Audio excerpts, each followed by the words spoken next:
let's see. Let's see. That's so exciting as well, because I feel like this matchup on the mid feels like it's an all-time race, isn't it? Yeah. But look at the lineup rating. Well, Favoring Falcons. Early to mid-game potential, of course, the late-game potential of TL good, but all other departments is Falcons leading, and it is There you double go. revitalize. Double revitalize, a very sturdy lineup, can move very well. That's Falcons for you, TLPH. Will this be it? They're still on match point, but they are looking like they could face it. Let's go into the map. Another epic chapter being written in Welcome the to Clash of Mobile Titans Odyssey. Welcome to Game 6. Match point for the Cavalry. Yet, in case you missed it, Falcons just mounted such a dominant game in the previous bout. Leo at your service alongside Ian and Brigida. I think we've read through all the options. Like, all the heroes that are coming out, even the Alpha got scouted. Yeah, it got scouted. Good drafts there from Coach Trevor inside of Team Falcons. And I do agree with what the panel has been saying. The double revitalized setup so far has been working in the playoff, especially if you pair it up with tanky heroes like the Hylos and the Baksha. yep. And so far, we're seeing how aggressive both of these teams want to play the mid lane, since it's been very vital so far in the past few games we've been seeing here in the series. Oheb gets the last hit on the crab. But, oh my goodness. I thought Ogwen was just tanky. Apparently, he hurts. The shield hurts. That was all just Ogwin. I feel Sanji has been poked down a little bit prior to that, since they've been exchanging blows in the mid lane, but it's crazy. Owen did pretty much majority of that all alone, so now we're expecting to see how fast and efficient the rotations are going to be. This is a Farsa, this is a Baksha. There's so much things you can expect in the early game to turn out. Yeah. And for Team Falcons, you're really hoping on or banking on the fact that Kyle TZ needs a near perfect early game up against TLPH, because if it comes to a stalemate or he fails to rack up kills, TLPH can control neutral objectives. But remember, TLPH also very cautious about this approach. Their lineup could just as quickly falter if Kyle TZ pops off. First turtle already spawns. Falcons first to the scene. And Sanford looking for someone to latch on to. Few yet to hit level 4. Kyle TZ immediate with the Unleash the Beast and catches Sanford there. You have to back off. Glorious Pathway already casted down, and TLPH slowly trying to retreat. Sanford pops in once again and latches on to Few. Few has his own grab and spread though. Sanji with the wings by wings to relocate. Carl TZ goes in with the ultimate onto Ogwin, and they taunt him once again. They might go for the first blood, and they will do so successfully. The young goat serves up the first kill. One Falcon down, and the turtle dance continues. Both teams taking their time. Such is the nature of a utility jungler-centric lineup.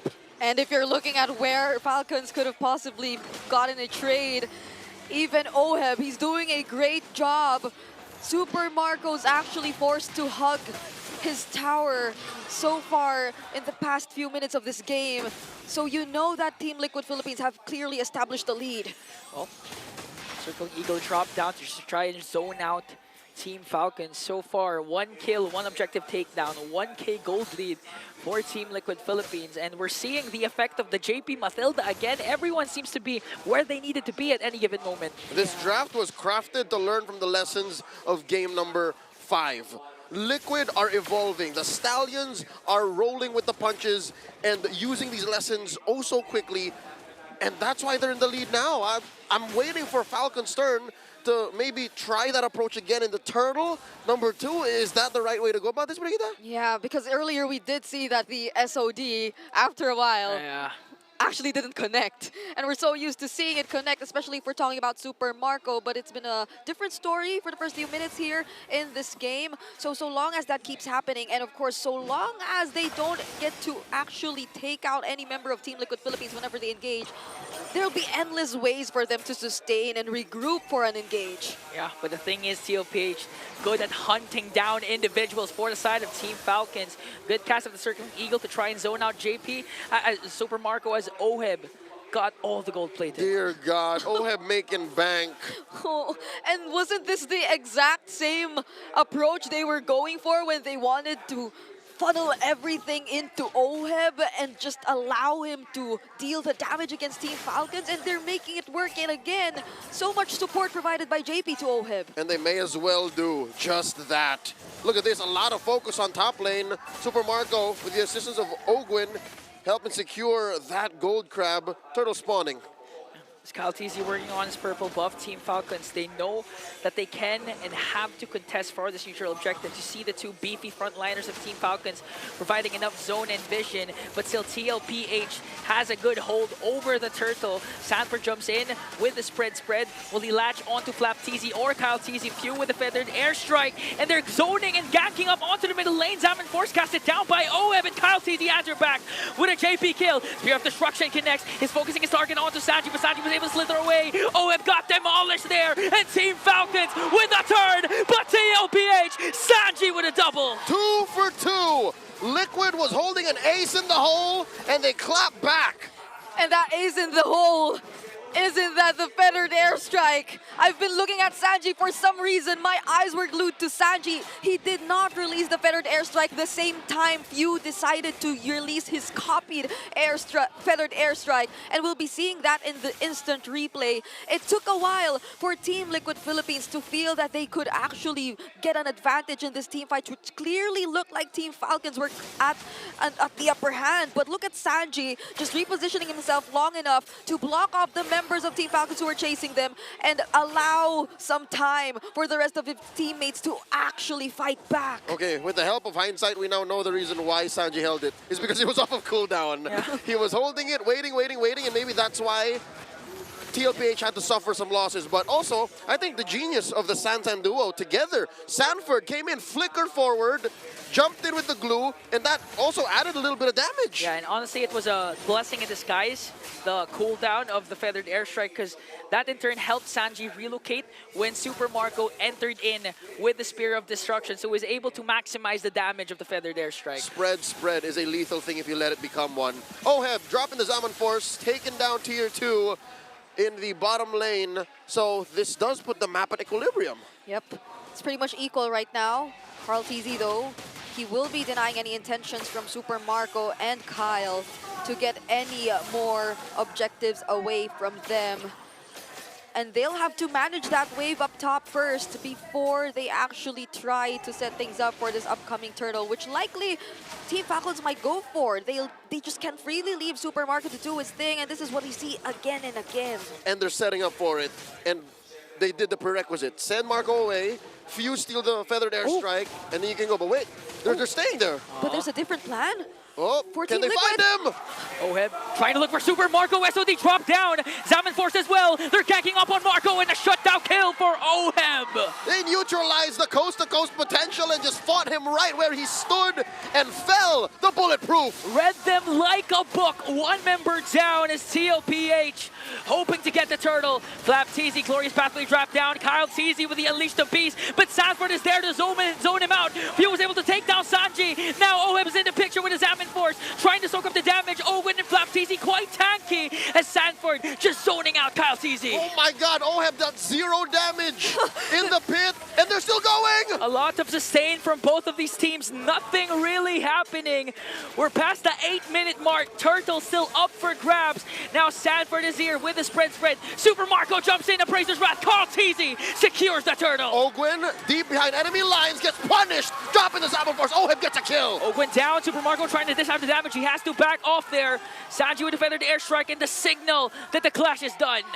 Everyone's just too tanky. Oh, SOD nearly connected onto JP, but going back, the fights, they just last too long earlier. If you would recall how it all began, Kyle TZ, Sanford took too much of his attention. I feel you could say the same for Sanford too, and the way he's able to manage Team Falcons. But when you leave the tanky front lines of Team Falcons right in front of TLPH, especially during the downtimes of the Zaman Force, you just know it's not gonna end up anywhere. And this puts us into perspective. Looking at these two lineups, they're both relatively ult dependent, right? But Liquid is just ever so slightly less ult dependent. They have a slightly higher uptime, and that's what made that turtle fight even more of a win. Yeah, we're seeing what TLPH can do with this lineup. Oh. Wait, Pew. Had to back off, being chased down by JP. Carl TZ double dash was there. He used his own energy eruption, but still Carl TZ secures the kill. And Falcons can only walk up to witness the murder that occurred behind their tier 2. What was Few to do? He spent his flicker, he spent everything! Yeah, there was 2 dashes, a flicker, an IMU to try and delay the push that TLPH was doing there, but in the end, JP and Carl TZ was able to pin him down as Oheb has an orange buff. Another energy eruption dropped it down by Carl TZ. Look at the feathered airstrike. Appraiser's Wrath. Is it going to connect though? Flap TZ answers back with a glorious pathway. Here comes Kyle TZ with the Unleash the Beast. They're playing under the turret, but everyone's still tanky. Sanford dropped down into the base of Team Falcons. And that was a trade for the Falcons. That was such a beautiful energy eruption into the feathered airstrike, into the Zaman Force from Team Liquid Philippines. But exactly as you mentioned, Team Falcons, they're just too tanky. And that's probably one of the biggest things they can bank on in this game. Out-sustaining Team Liquid Philippines, especially if they're able to do that. Taking out Sanford, because he's such a big piece of how Team Liquid Philippines is able to hold everything together. So between the better uptime and the chunkier lineup, it comes down to decision making. Can Liquid take out the key targets before Falcons can make up for their lack of damage? Now, we'll find out in the lower pit. Gonna try and use the Lord as bait up against Team Falcons. Is Super Marco pushing the bottom lane. Flap TZ already dropped down the glorious pathway. SOD is gonna connect. Carl TZ secures the Lord. Kyle TZ got it bursted down. No trades for Team Falcons, but Super Marco working on the inhibitor down bottom. Nothing personal, kid. Marco fails. Oh my lord, the minion was not in the right spot. Now he has to back off and be present in the defense of a lifetime for Team Falcons. Lord sieging in the middle lane for TLPH. Every single member of Falcons matters right now. Kyle TZ still absent. Lord smashes into mid, top lane taken down. Everyone crashing down. Marco still able to free hit. He has 2 frontliners that can soak up the damage. Sanji with a feathered airstrike. Inhibitor turret already bursted down. Oh, it falls down as well. TLPH, they still have 5 cavalry. Flap TZ trying to back off. Kyle TZ jumps in for the Unleash the Beast. SOD for Super Marco. They shut down OM. A double for Kyle TZ. He wants to make it 3. Sanji got left behind in a 3-kill swing for Team Falcons. Liquid Philippines overextending, over-welcoming their stay, gets punished hard. And what did we say about finding key targets before Team Falcons gets to go or gets to show all that sustain they have, gets to fight back, gets to buy enough time for Kyle TZ to get back. And that's exactly what happened, because what they were able to take earlier were Flap and Ogwen. And I don't think those are the best targets. Now with that clash, Super Marco looking at the Trinity build and the Rose Gold Meteor. So in terms of damage department, you know, Super Marco can do Super Mac things once again. TLPH has to respect the split push that can come from Super Marco. All right, let's take a look back at that moment inside Falcons base. Liquid smelt blood in the water. They could have sworn the game was going to end. But here's the key. They took their eyes off of Marco. They let Kyle TZ get to them. Yeah, the key is Kyle TZ. Perfect casting of the Unleash the Beast, the flash combo and flash step set up perfectly. Yeah.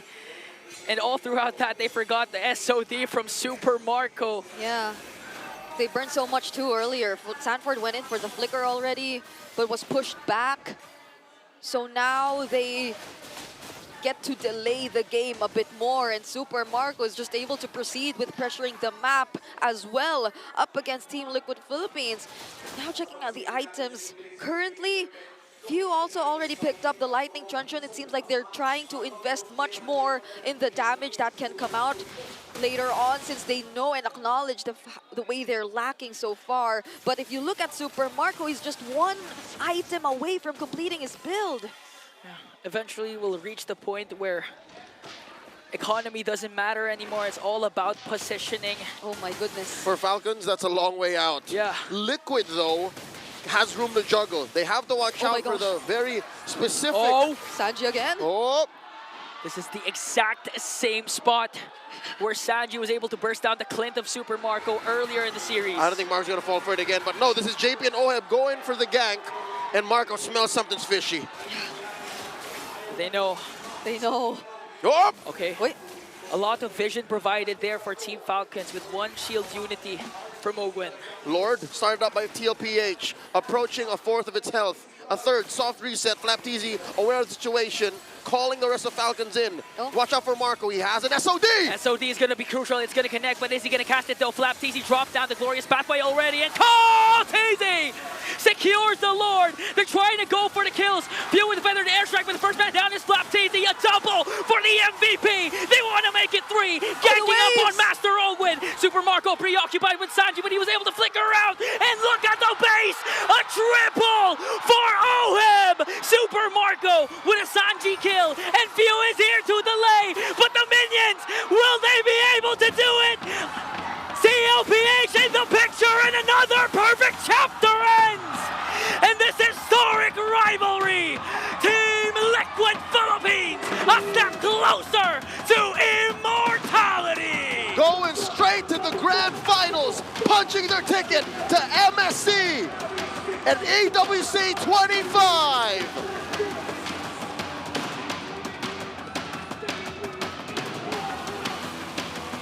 Just as everyone thought that Team Falcons could have gotten it. They were performing so well. The Liquid Stampede prevails. They regroup, and overnight, they're back in shape.